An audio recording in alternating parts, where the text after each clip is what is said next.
వారి ప్రయాణ పద్ధతి వేరుగా ఉంటుంది. అందరిలాగా ఉండదు. వారు చాలా డిఫరెంట్గా పెరుగుతారు, వాళ్ళు డిఫరెంట్గా నడుస్తారు. ఆత్మీయ జీవితంలో వారు చక్కగా వారి యొక్క జీవితాన్ని చూసి మనం ఇంప్రెస్ అయ్యే రీతిగా వాళ్ళ జీవితాలు ఉంటాయి. ఎవరికి? యెహోవా యందు భయభక్తులు కలిగిన వారు. సొలొమోను మహారాజు చిన్నగా ఉన్నప్పుడే ప్రార్థన చేశాడు దేవుడికి. అప్పుడు దేవుడు ప్రత్యక్షమై ఏం కావాలో కుమారుడా నీకు అంటే, చిన్నవాడుగా ఉన్నాడు సొలొమోను, చాలా చిన్నవాడు ఏమడుగుతున్నాడో తెలుసా?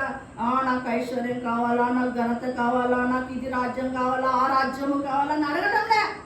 ఏమడుగుతున్నాడు? ఆ చిన్న ప్రాయంలోనే నాకు జ్ఞానము కావాలా అని అడిగాడు. దేవుడే ఇంప్రెస్ అయిపోయాడు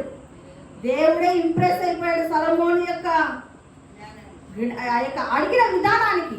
వెంటనే దేవుడు అన్నాడు, నీకు జ్ఞానముతో పాటు ఘనతను ఐశ్వర్యం ఇస్తాను.